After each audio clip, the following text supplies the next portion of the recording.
On today's Yudalid, Gimel on base, 5 lines from the bottom. 5 lines from the bottom, 13b.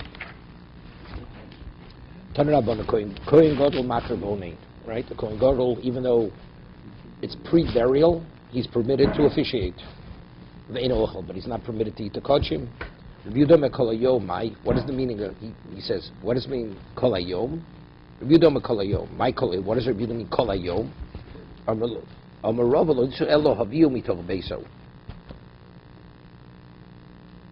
Meaning, you should encourage him that even if he's not officiating, you should bring him to officiate. So Rashi says, what's the reason? To distract him from his grief, that he shouldn't be in a state of grief, to take his mind off of it.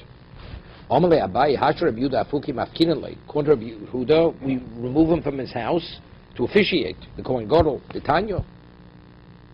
Hayomedu makriv, on that he has afukim afkinle tay hayomedu makriv al gab mizbeach ushama shemes lomes. This is ordinary Kohen, right? If a person is a Kohen Hedjid is officiating, and all of a sudden he's informed that one of his 7 relatives passes away, instantaneously he has to stop officiating and he leaves.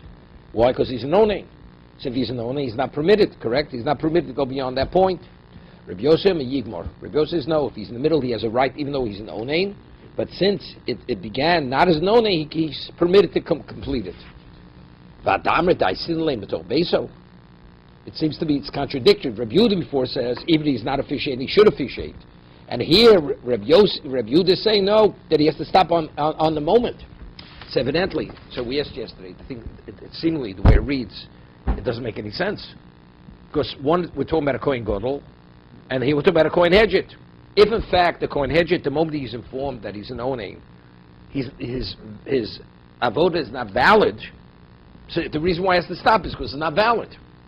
Right? Over there, it's a question, a Kohen Gadol who's an onain, his avoda is valid. Valid. Even if Torah says he's permitted, correct? So Rabbi Yehuda says, because he's permitted, we don't want him to be a state of depression, to keep his mind. We encourage him to go officiate if he's not officiating. But we said, but a Kohen Hedjit, if he realizes that he's what? That he's officiating, that he's an onain, middle of it, he has to stop. So stopping is because he's an onain, and it's not valid, that's why he has to stop. What does one have to do with another? We asked this yesterday. The answer is Rabbi Yehuda is of the opinion, he doesn't argue with Rabbi Yossi. Rabbi Yossi says, no, you let him finish up, and then he stops. Rabbi Yehuda's agreement there. Halacha, it's not because if he continues, it's not valid. It is valid. Why? Because as long as it started, that particular avoda, not in a state of aninus, he can complete it. Kohen Hedjit. He agrees that. So why does he have to say stop? Because he has to be in a state of grieving. Because he has supposed to be grieving. And now he's not grieving. So now this is contradictory. Here we say the Kohen Gadol, he's permitted to officiate when he's an onain. But yet Rabbi Yehuda says, what does he say? But if he's not officiating, we have to encourage him. Because we don't want him to grieve. We don't want him to grieve. And over here it says, no, even though the avoda is valid, but we want him to grieve when he's an onain. So now it's contradictory. No, but it doesn't make a difference. It doesn't make a difference. According to Rabbi Yossi, it says Yigmor. Right? He's permitted to finish it. Why is he permitted to finish it? But he's an onain. And a Kohen Hedjit is not permitted to officiate as an onain. The answer is because he's not permitted to start a new avoda as an onain. But if he's in the midst of the avoda, he's on the Torah level, he's permitted to complete it. So Rabbi Yossi says, let him complete it. Rabbi Yossi says, no, he has to stop. What does he have to stop? I said, if the argument would be, is it not valid even to the middle? So then it has no relevance to what we just discussed. But if the reason is because we want him to be in a state of grief, that's why we want him to stop. So if that's why we encourage the Kohen Gadol to go back to do the avoda, if he's at home, if there is a value to be in a state of grieving, let the Kohen Gadol grieve. Do you understand what I'm saying? Do you understand the words, or do you understand what I'm saying? I think I understand. Would the question be, is grieving the deraisa for the Kohen, or no, but it's not. It's neither. It's neither. So it's neither. It's important for you to grieve, for the person to grieve. But here he is an obligation to finish the avoda. That's been the Raisa. Where? The Kohen Hedged? Gadol is under the Raisa to finish. Is that correct? He shouldn't. Why should he interrupt it? Everybody, the Kohen Gadol, if he's in the middle, he finishes. He continues to officiate. But he's officiating because why? Because he's a Kohen. Kohen Gadol is also Kohen. It's during the year. It's not Yom Kippur. During the year. Kohen Gadol, he's an Onain, he's permitted to officiate. What about right now he's eating lunch? And he says, they tell him he's an Onain. When he finishes eating, does he go officiate? Rabbi Yehuda says no. Rabbi Yehuda says, we encourage him to go officiate. But he's only for Yom Kippur services. No, unrelated Yom Kippur. No Yom Kippur. Not Yom Kippur. It's not Yom Kippur. During the year. But this is Kohen Gadol during... During the year. Kohen Gadol is permitted to officiate during the year, right? There's nothing wrong. He can do whatever ordinary Kohen can do. Right, but he only does it on Yom Kippur, or the preparation for Why Yom did you Kippur. appreciate that till now? I mean, we're talking about... Right now we're talking about- Same service, not Yom Kippur service. No, during the Kohen year. Gadol versus the Kohen. Kohen Gadol, even though he's an Onain, He's he's... supposed to participate, and the Kohen is not supposed to participate. Correct. The same service. Same service, identical. One is valid, one's not valid. Because a Kohen Gadol is not even permitted to contaminate the 7 relatives, right? A Kohen Hedged, an ordinary Kohen contaminates. He's obligated to contaminate the 7 closest relatives, right? Aaron, that's the story. That's what we learn from Aaron. That it says, "Min hamigdash lo yetze." He should not leave the migdash. That means for any reason, meaning his position is not compromised for any reason. So he continues to officiate. Eating kachim, that's something else. So the Gemara says, "Elo amarava my kol hayom." So what did Rabbi Yehuda mean to say when he says kol hayom? Lo mashenu ovid kol hayom. We don't allow him to she'eno ovid kol hayom. Zera shem yochal. Hear this. If even the Kohen Gadol, even though the Kohen Gadol, even though he's permitted to officiate as a onain, he's officiating. Let him finish. But to encourage him to, what's his name? We're concerned, usually if one officiates eats. You know, you let him near the pot too long, he's going to end up eating. And it's a problem. So therefore, Eino Ovid Kol, we don't allow him. Now let him finish up what he's doing. We don't want him to officiate throughout the day. Because throughout the year, what's his normal behavior? The one who officiates eats. Ultimately, he may end up eating. Why again should he not eat? It's kachim. Even though Kohen Gadol is qualified to officiate as a Kohen Gadol, but he's not permitted to eat the kachim. That he's not permitted to eat, right?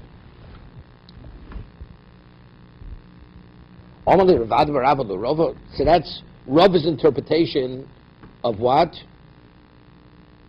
Of Rabbi Yehuda. Rabbi Yehuda. Amalei Ravad Baravad Rav Migoza Rabbi Yehuda Shem Yochal.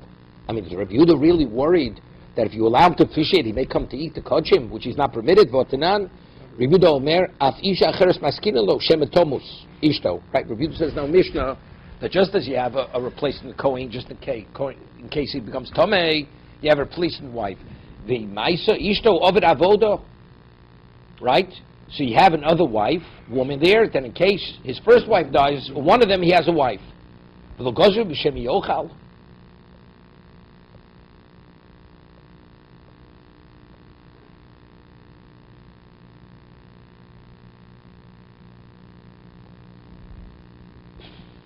what does it have to do with a yochal? Be my ovid. Yeah, good, terrific.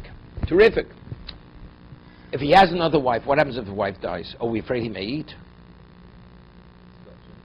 What? It's kachim. He's not permitted to eat. He's not grieving at that point. So he has a wife. Yeah. He may eat. First of all, what's that? I mean, the question is the Gemara's answer is so obvious. At a time where you're permitted to eat, he may eat. Yom Kippur, nobody's eating. So what he's going to eat? He'll become an onin on Yom Kippur. So he could officiate, no problem. But he may eat. How do we allow him to officiate all day? He's the only one qualified to officiate. He may eat. But he's not mourning for the first one, so automatically the second one. No, so Mar says because retroactively the other one's divorced, the one who dies. Yeah, but it doesn't make a difference. But what's the question? Right? If a person normally eats, today nobody eats. Says nobody, what do you worry about eating? When normally when he officiates, he normally eats on the day that he officiates. Okay, there's a concern. We let him continue officiating, he end up eating. But it's Yom Kippur. Who's eating on Yom Kippur? So they have to be talking about non-Yom Kippur, what happens when... Wait, let's read it. Omalei hochi hashka hosem came to Yom Kippur the kuli abelo koachli. Right? Hunami logosi lemechel. Right? On Yom Kippur, no one eats what he's going to eat. Of course, he's not going to eat. Hochad kuli am achli. But here we're talking about every Kohen eats normally when he officiates. It's only because it's his personal issue, right? Hunami achli osi lemechel. So we're concerning the end up eating. You following? I mean, the question it is almost it's a baseless question. It's comparing day to night, not apples to oranges. We're talking. That's the question. Why did we have the extra wife on Yom Kippur? Because she may die. What happens if she dies? He's going to officiate as an only all day. All day. Whenever it's all day, you tell me I'm concerned he may eat. He may end up eating on Yom Kippur. What do we end up eating Yom Kippur? He never eats on Yom Kippur. Firstly, he says, since nobody's eating, he's not going to eat. How does he ever officiate? How do you allow a Kohen Gadol ever to officiate on Kippur? He may eat. Ask me the question, he may eat. Forget about being an old name. You don't have to ask me a question, his wife may die. How do you allow a Kohen to officiate on Kippur? He may eat. The answer is, of course he's not going to eat. So for the same reason why he's not going to eat Yom Kippur, he's not going to eat as an old name if it's Yom Kippur. So the Gemara says, the Gemara says, no, he says, in the context of two wives, is he ever going to become an own name? Retroactively, she's divorced. When she dies, she's not his wife, the woman who dies.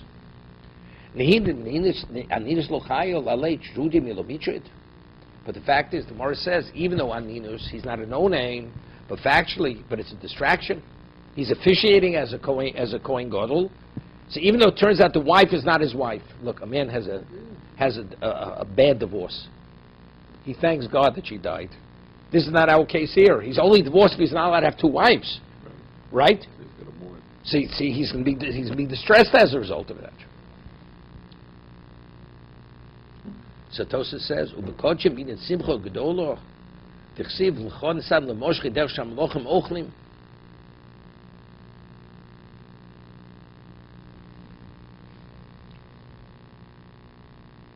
Yeah.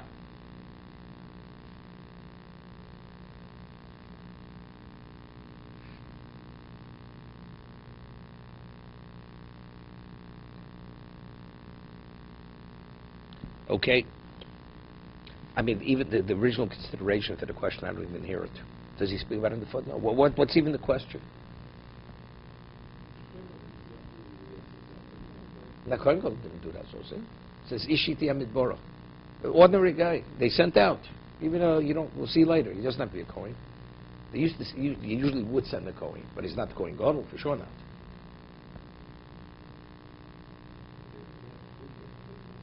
In case, because of Pikuach Nefesh.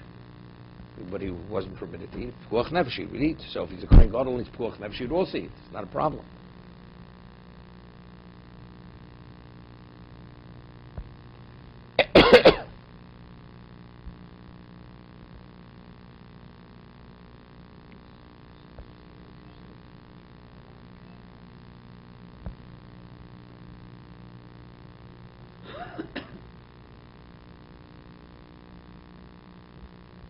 No, doesn't say anything.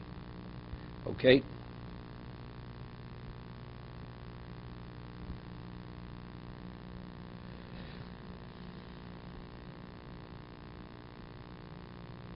See, this is the reason why the halacha is important. Halacha, person wants to work in a bakery, for a non-Jew, chametz bakery on Pesach, Chol Hamoed, you're not permitted.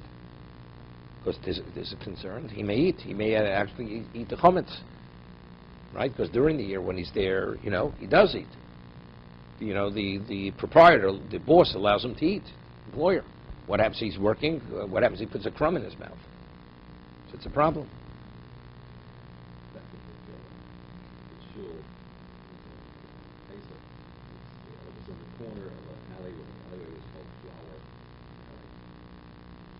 F-L-O-U-R or W-E-R? Okay. Kol Shiva Seyoma Huzorik as Adam. They would train him, they would condition him that he was in shape. So all during 7 days, Huzorik as Adam, he would do because during the year, the Kohen Gadol didn't do the Avodah necessarily, it was his prerogative. But 7 days before, to get him into shape, Huzorik as Adam, Umaktis Aktores, Umektiv Saneros, he would prepare the menorah for lighting, Umakra Sarosh, Vesaregel, Shar Kol Hayomim, Imrotz Lakrav Makrav, throughout the year, if he chose to do it, it was his prerogative. Shekohen Gadol Makrav Chelik Barosh, Venot Chelik Barosh. Kohen Gadol normally it was a pious, right? They would have this like semi-lottery system. Who would do what? Kohen Gadol, he overrode everybody. Whatever he wanted, he would take the first portion, he would what? And anything he wanted, he did.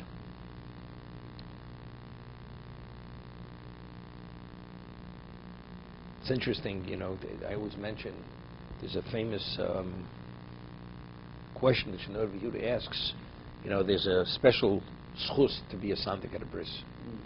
Why?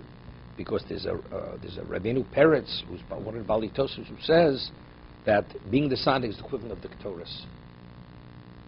The incense in the Beis Hamikdash, and the Gemara, we read later, we're going to have this later in the Mishnah, that any Kohen who ever did the Ketores, he was never included in the consideration in the future because he had to give somebody else a chance to do the Ketores, because Ketores always brought wealth.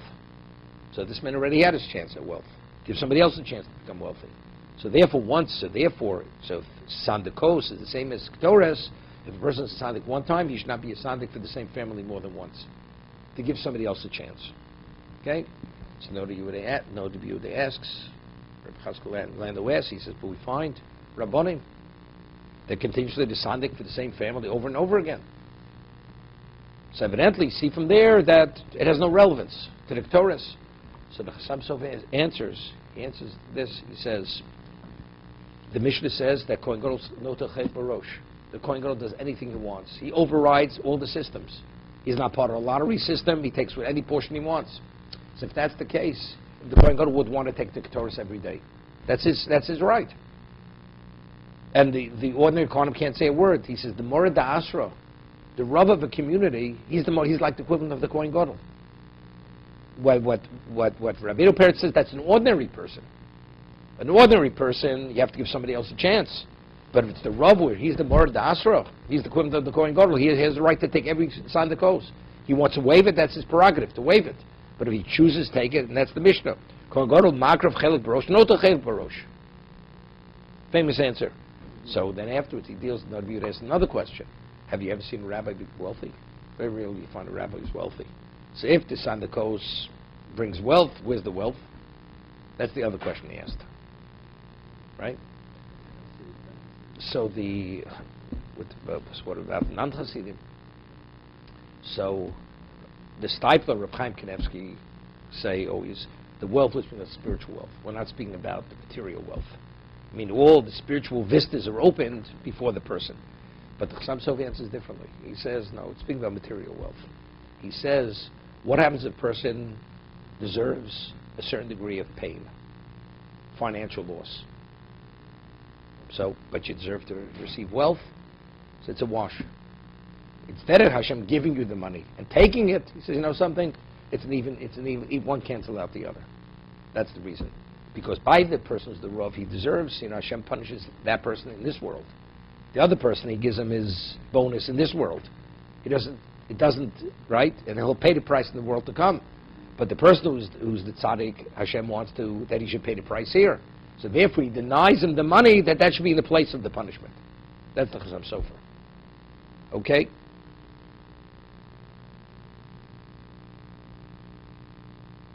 Mantano. Who's the Tana of the Mishnah? Omer Rav Chisda lo Rabbi Akiva. The Mishnah is not going to Rabbi Akiva. Why? The Rabbi Akiva, Omer Tor Shenoflov Hazor Timoso Hechover Avoda. Yeah. It says they would sprinkle on him every day the water of the paraduma. Yeah. Now, if the water of the paraduma, even a droplet falls on a person, he become contaminated. So I sprinkle on him every day in the morning, and it says then he does the avoda for 7 days, 7 consecutive days. But according to Rabbi Akiva, he's an opinion, a Torah, a person who is not contaminated. If the May Par comes upon him, he becomes contaminated. So the moment I sprinkle, he's not qualified to do the avoda. So how could the Mishnah say, we sprinkle the water that he does the avodas. Evidently, the Mishnah clearly is not going to Rabbi Akiva. You hear it? The Tanya. V'hiza tor ala tomei, right? This is regarding the Por Aduma. You sprinkle the hator on the tomei, ala tomei tor. Ala tomei tor, v'ala tor tomei. That if the person's tomei, he becomes tor. But if you sprinkle the water on somebody's tor, he becomes tomei, Howard. I'm trying to visualize what you're saying here. There's nothing to visualize. If 1 1 is 2, No, it's not. so how much is 1 and 1? 2. Yeah, if it's like a person needs antibiotic because he has a problem. Otherwise, you get sick from it. Okay. Yeah, that's same thing. If you tomei, the water comes upon you, it has a positive effect. If you tor, it has a negative effect. So if it has a negative effect, what are we doing? So you've disqualified him from doing the avoided. But how does Rabbi Kiva learn it? Because it says the tor sprinkles on the tomei. Ala tomei, tor. But if you sprinkle on a person who's tomei, he's tor. Ala tor. But if you sprinkle on the tor, what happens to the tor? Tomei. He becomes tomei. The Rabbi Kiva. Chomomrim now ena dvorim halolo amurin elo b'dvorim hamakabel tuma. Mahi. What does it mean? Kidnan. Niskavin lasus ala behemo. Person had in mind to sprinkle an animal doesn't become contaminated, right? Or an animal comes and go. A sheretz touches an animal. An animal goes into a house, into a cemetery. Is the animal contaminated? No. So let's say originally, for whatever he meant to sprinkle on the animal, and accidentally the water fell on a person who needs the sprinkling. Needs the sprinkling. Is it effective? Right? So the sprinkling he had in mind to sprinkle on something that's tor. It has no relevance to tumah. Right? And it happens to be, it fell on the person who needs the sprinkling. Skabel has a behem of hizal odom. Im yesh be'ezov yeshno. Im yesh be'ezov yishano. Yeah? The azov was the hyssop grass that he would dip in the water and sprinkle it. That's the amount. Right? What is that? I'm sorry, I'm kind of lost. You're talking about once, is it water that's already has the ashes departed in it, or it's Water, no, which already has the ashes in it. It's water that normally would purify. Oh, without the parts in there. I mean, It was done already. It's all done. Done. Okay? Done deal. Okay? So it says in the Mishnah, Skaven lazos ala bein v'izal odom. Im yesh be'ezov yushono. The Skaven lazos ala odom v'izal ala behemo. The case of the Azov. Ruina shirayim lazos ala odom sh'tzorach hazo lo niskavin v'choze v'shoneh vein tzorach lazo lahatpil. Excuse me, Im yesh be'ezov yishneh. Let's say he dips it the first time, and he sprinkles on a person, and he has enough left that he can sprinkle on another person. It's okay, because since the original dipping was for purification, it's okay. He doesn't have to dip it a second time. Im yeshna be'ezov yishne. Niskavlas odov v'hiza labeimo. What about initially he dipped it in, and he wanted to sprinkle on the person, and the water went on an animal. Im yesh be'ezov lo yishne. Yeah, very good. He had a thing. If he has a mind to sprinkle on the animal, it goes on a person, the person's not affected. Positively. He dips it in the sprinkle for a person, and wait 1 second, and now he wants to use the remainder for another person, it's not a problem, he could use it. What about he dips it in, sprinkled for a person, and the actual sprinkling is for an animal. So what remains, it's a sprinkling of what? It's not a sprinkle of valid sprinkling. So therefore he has to dip it again, because it's only if it's a remnant of a valid sprinkling. Okay? My time to Rabbi Kiva. What's the basis for Rabbi Kiva? So according to the Chachomim, it has to be he's a hator atomei, somebody who has relevance to tumah. But an animal has no relevance to tumah. It's not a valid sprinkle. It's not a valid dipping. Right. Okay? Why does Rabbi Kiva interpret the way he interprets it? He interprets it differently. Visa Torah tummy means when does it purify if the person's tummy? But if the person's tor, not only does not purify, it contaminates. My time Rabbi Kiva nichtav rachmana visa tor olov. Right? According to the according to the Chachomim, Rabbi Kiva says, that we know what Torah should say. He's at Torah Olav. And we know the person's tummy, right? If you're telling me that if you sprinkle on a person that's Torah, he doesn't become tummy, it should say, these are Torah Olav. So if you're tummy, you become purified. And if you're not tummy, it means nothing. Right. My ala tummy. Why does the Torah say tummy? Tummy is totally superfluous. Shema mino ala tummy tor v'ala tor tummy. Here? That if you sprinkle on a person's tummy, it purifies him. But if you sprinkle on somebody who's Torah, it contaminates him. If according to the Chachamim, if you sprinkle the Beit Porah on a person's pure, who's not contaminated, they say he's not affected. So what does the Torah say? It says the Torah sprinkles on the contaminated person. It should say he sprinkles on him. If he sprinkles upon him, that's all it should say.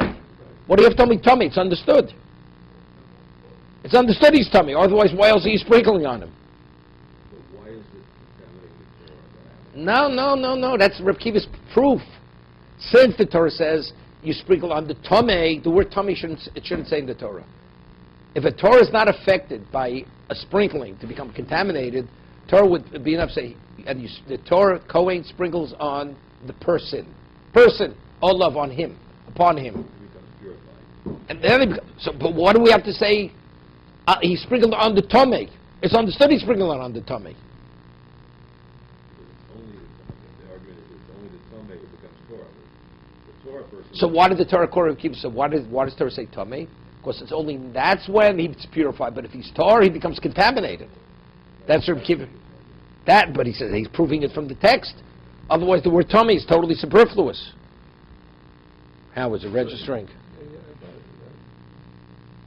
Simple. In the simple case, the Kohen who prepares the parchas, We're not talking about that. Forget about that. The one who prepares. Yes, yeah. He's coming. He's maybe. No. He's not sprinkling. No. We're not talking about the sprinkler. We're not talking about the sprinkler. We're talking about the one who's being sprinkled upon. So the Torah says the one who sprinkles has to be tar, and he sprinkles upon the tummy. Let's say Torah would have written the word on the tummy, and he sprinkles upon him. Would I know anything less? I'd know the same thing. So what does it say upon the tummy? There's only then. That's when it purifies. Otherwise, it contaminates. Not only is it not purified, it contaminates. That's the logic to show it. That's the inference. That's Rabbi Kiva. No, it makes the one who sprinkled upon tummy. It says, no, if he's tummy, he gets tar. So right? If Rabbi Kiva says, but if you're tar, you become tummy. You have to go to a mikveh afterwards. It's like touching the sherets. That's why you need tummy. We're not talking about touching, it's being sprinkled upon. No, a Kohen thinks a man's tummy is Torah, and he sprinkles it on him. The person becomes tummy from it. That's Rabbi Kiva. The Chum said nothing, it doesn't affect you negatively. Period. You retain your Torah status. That's the Maklus Rabbi Kiva, and they're explaining what is the basis for the argument. It's how to interpret the pasuk. Okay? So how did Rabban respond? Rabbanan haidli dvarim mekaplim tumah also.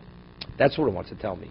The word Hiza Torah Tommy comes to tell me that when is it considered a sprinkling? That's only if the object it originally falls upon needs a sprinkling. Avul hocho, stop. Avul kavachomu im ala tomei tor. If you're telling me on somebody's contaminated, it affects him positively. Ala tor lokoshkem. So if you sprinkle on a pure person, it's going to contaminate. Doesn't make any sense. You know, Reb Kiva answers. That's exactly what it says. He's part of them. It doesn't make any sense. This is the most difficult statute. Even Shlomo understood all the chukim. This chok, he says, this is beyond me. That's exactly. You want to approach it with logic. There is no logic over here. Which way do we hold? Does the common person become Apostle, we would like the chachamim. So we say That doesn't affect them negatively. Does not affect them negatively. There are other things that make it difficult. Right? if he was made tummy, would you sprinkle again and make him tahor? No, you can't. Yeah, it's to go to a mikveh. He has to go to a mikveh because it's not, the sprinkle is only for tumas mes. If you contaminate with the dead, even the one who sprinkled one, he has to go to the mikveh afterwards. Right? This only qualifies him. Now the mikveh will be effective. Right? He has to sprinkle Torah on the third and the seventh day. He has to have, right? And then, after he sprinkled on the seventh, then he goes to the mikveh.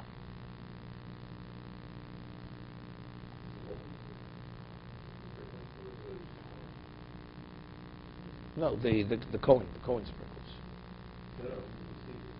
Any Jew is contaminated. You can't relieve yourself from. There's the whole deal with the Harabayas. All these guys want to go up to the Harabayas. Every human being is tummy mess. Right? Until we have the paraduma, you can't go up there. Right? You go to the mikveh forever. It means nothing.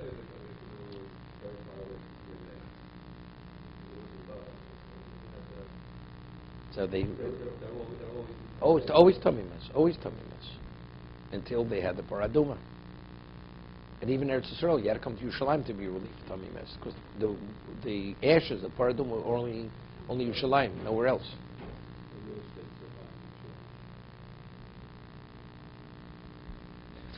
V'Rabbanon. So, how do they reconcile what Shlomo Melech says? What's beyond him? Hahud lemazul olav tor. V'nogeh beim tomei. Mean the one who sprinkles and the one who sprinkled upon, he becomes tor. But yet the one who touches it becomes tomei. Umazeh tor. How could you tell me the one who sprinkled is tor? Haksiv umazeh meyanido yichabis begodov. It says the one who sprinkles the meynido, right? He has to actually, not only is his body contaminated, even the clothing he wears are contaminated. My mazeh nogea. When it says mazeh means the one who touches it. Voksiv mazeh, voksiv nogea. Right? You have two psukim. Vod mazeh boy kibus begodim nogea lo kibus begodim. Yeah? When you sprinkle, you need kibus begodim, but if you're touching, you don't need kibus begodim. Right? I'll give you if you touch your sheretz with your finger. Right? What do you become? You become a rishon. Right? The sheretz is the av, you become a rishon. What about the clothing you're wearing? The clothing you're wearing don't have to go to the mikveh, because a rishon doesn't make a sheni. Right? The sheretz did not touch your clothing, just touch your finger. You have to go to the mikveh. The clothing will have to be put in the mikveh. What about if a person touches a zav? Right? If there's certain types that you carry nevela. You're carrying a velo. You're carrying a carcass of an animal. Not only are you contaminated, your clothing are contaminated. Even though the nevela didn't touch your clothing. So he says, it says the mazeh, the one who sprinkles, not only is he tamei, his clothing has to be immersed in the mikveh. If you touch the meipara, you touch it, then only what? Then only he's tamei, his clothing on that. Elamai mazeh, no say. What says no say means if you carry the meipara, we'll see in a moment. Somewhere says v'nichtav rachmana no say. So let Torah be more explicit. What does it say? Mazeh, let's say no say. Maitam siv mazeh hakamash balon. That's what it's telling me. To be in a shir hazo, you hear this? That to be contaminated when you carry the mixture of the ash and the water, it has to be a sufficient dosage that you can sprinkle on a person. If it's less than the dosage, then you're not tummy. So that's why it uses the term mazeh in regard to carrying. You're Albert. If I carry, let's say, a droplet of water, and it's not a sufficient dosage to sprinkle on a person's tummy mess, it totally doesn't affect you whatsoever. You're not affected. But let's you carry, let's say, 3 ounces will be considered a dosage. So then, so you've carried a dosage of mazeh, right? That you normally would sprinkle. Then you become tummy. Okay, so that's why he's answering it. If you touch it, you're tummy. Meaning just your body. If you carry it, not only you tummy, your clothing are tummy. So Mara says, but what happens if you're of the opinion that mazeh doesn't need a dosage? Even the smallest droplet of water touches your body, you're purified. So Mara says, if you tell me hazor needs a minimum shear, needs a minimum volume, so you can tell me the reason why I told you to use the term mazeh to indicate you need that volume. What should the Torah say? You say, I know say. You carry. What does it say? Mazeh. What you sprinkle is even a minuscule amount of water. This tiniest droplet. That's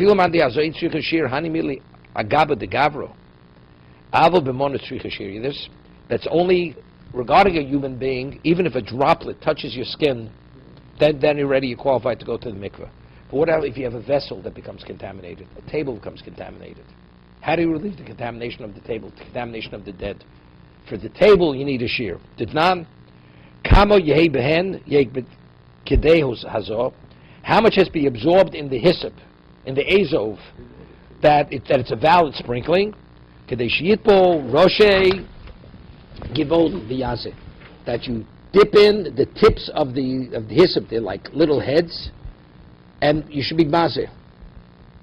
Okay? So therefore, it's again mazeh. So to what shear do you need to carry the amount that you would sprinkle on a kli, on a vessel? For a person, there's an argument. Is there a shear, is there not a shear? But on kalim, everybody agrees there's a shear. Okay? 1 second. No. Bona doesn't mean that. He's talking about the amount that goes into the hyssop. The amount that goes into the hyssop is a shear. Yeah. What comes out of the hyssop, out of the azov, could be a droplet. But it has to come from a shear. I'll give you an example. What's the halacha? How much water do you need to wash the netilas yadayim? You need a revius. Right? You have tiny hands and you use less than a revius, it's not valid. You have to have a revius. Okay? Let's say you pour on your hand from a revius and it only covers up to the first joint. And now, when you do the second, it covers up to the wrist. It takes 2 pours to cover your whole hand up to the wrist. Is it a valid washing? It's valid. But the second time you pour it to cover from the knuckles to the wrist, it's less than a revius. So why is it valid? If you start off with less than a revius and it covers up the whole hand up to the wrist, it's not valid. But if you start off with a revius and you only cover up to the knuckles, and not up to the wrist, and then you need a second pouring to cover up to from the same cup. He pours 2 pours, up to the knuckles, and then the second up to the wrist. Now his whole hand is covered from wrist till at the end of his fingers. But the second time you poured, it was coming from less than a revius. The answer is because this is a remnant of the original revius. So the same thing. If you have a sufficient volume in the grass that you're going to sprinkle from, so from where is this droplet coming? It's coming from a shear. But if initially you start off with not a shear, then it's not valid. Let's say you fully heat and soak it sufficiently.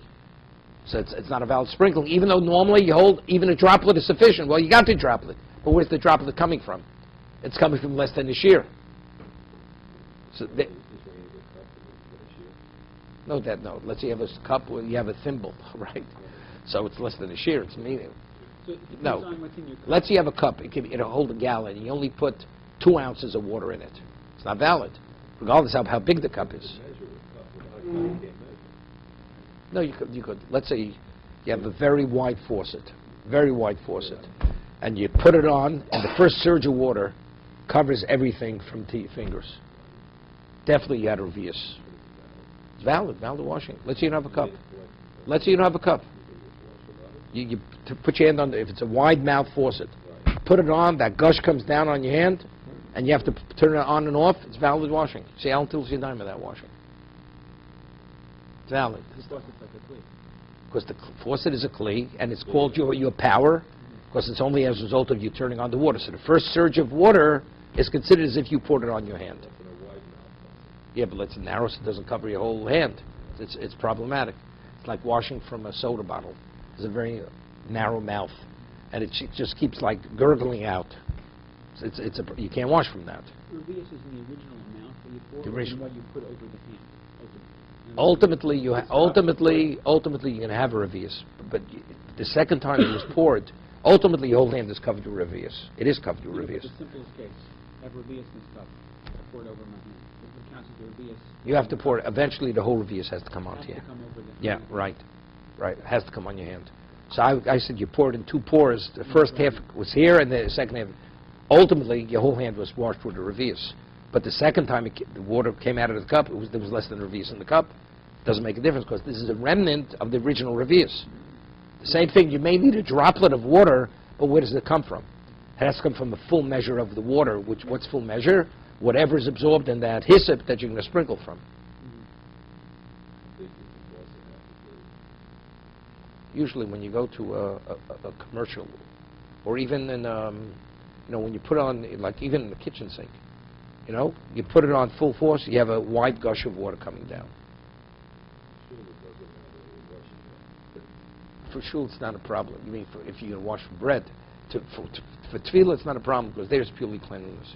You don't even need a cup, right? It's really to make sure your hands are clean. I'm talking to wash until it's time to eat bread. That's what I'm speaking about. You touch your shoes and you want to wash your hands. And they don't have a cup to wash your hands? Such a marble floors and marble walls and marble this and no cup to wash your hands. You know what else they have? Your favorite picture. Oh, that's... I thought I was talking about, what's it called? Eretz Yisrael. No. They don't have a cup? It makes sense. That makes sense. Maybe downstairs, I don't know, but upstairs. And you can't, I was going to say, you donate one. It may disappear, so you don't want to donate it.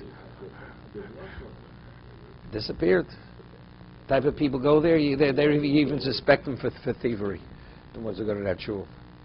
And the guy may walk down on Shabbos with it when he caught his cab to go home afterwards. It's this simple case, just washing your hands.